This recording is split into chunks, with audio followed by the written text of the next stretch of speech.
One of the things that makes me happiest as a marketer is being able to log into my CRM like HubSpot or High Level, clicking on a contact record, scrolling and seeing where that person came from originally, what the source of the lead was, what content converted for me, because then I know what's working, what isn't. I can do more of what works and cut the stuff that isn't working.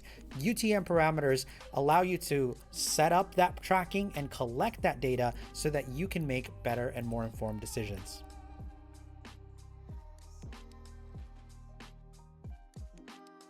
Hey there, my friend. My name is Hugo with Just Digital Inc. And in this video, I'm going to walk you through UTM parameters, what they are, how you can use them, and we're going to build a very simple UTM parameter.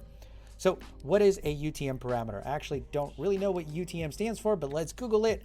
It stands for Urchin Tracking Mode. That doesn't really matter. What matters is what they can do for you. And really, UTM parameters, simply put, allow you to track the source and a couple other pieces of information, such as the content that converted and maybe the campaign that you're running. So what are they?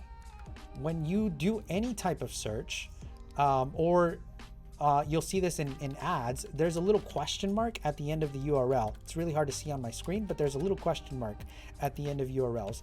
Those question marks are a bunch of little pieces of data that collect information about that specific web page. That is called a UTM parameter.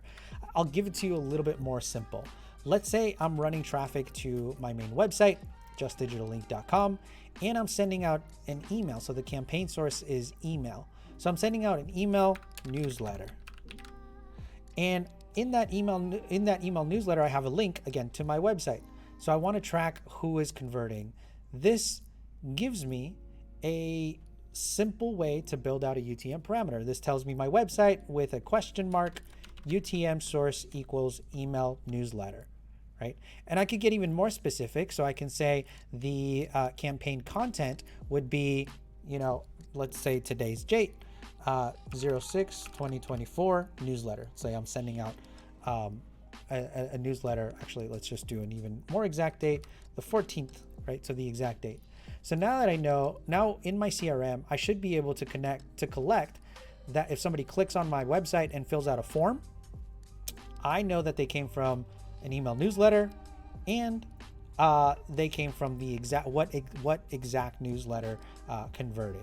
Another example would be, let's say I am running Facebook ads. Now, Facebook will automatically add different UTM parameters, but I like to control it a little bit better. And I like, because I want to see, like, are my Facebook ads working? And so now I have a UTM parameter that says justdigitallink.com/Facebook ads. Okay, so how does this work in practice? I have a webinar here that I'm going to run. When I click here to register, has a pop-up form. And you can see up at the top, I've created a UTM parameter for Facebook ads. So when somebody registers for my webinar, in this case with Facebook ads, I can log in to High Level, which is the software that I'm using to build those landing pages. But this works in HubSpot and whatever CRM, as long as it's able to capture the CRM, the data.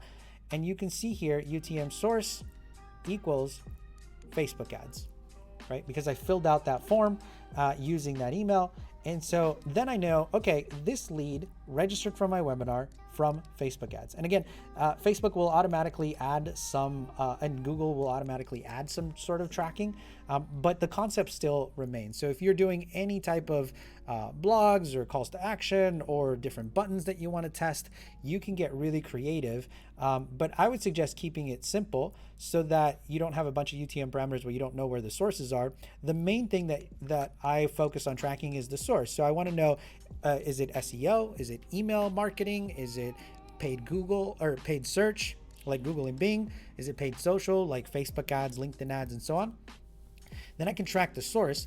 And then I also typically want to track the type of content that is converting. So what messaging, typically you're testing different variations of messaging, different email copy. And so UTM parameters allow you to, if you set them up correctly, every link has a unique UTM parameter so that you know which link converted, where people came from, and it allows you again to know, hey, this email campaign converted, this messaging converted, this platform is converting. And inside of HubSpot, which is the sales CRM that we use, when we create new deals, we're able to see, okay, we got this many people from organic search. We spent, I don't know, $15,000-$20,000 on Google Ads. We've got this much deal and pipeline value, and then make decisions for your budget and for different creative and different marketing strategies that you want to employ. I hope you found this video helpful. UTM parameters are super easy. There's I forgot to mention, but you're looking at the video that I was, or the screen that I was sharing, is this Google Analytics URL campaign URL builder.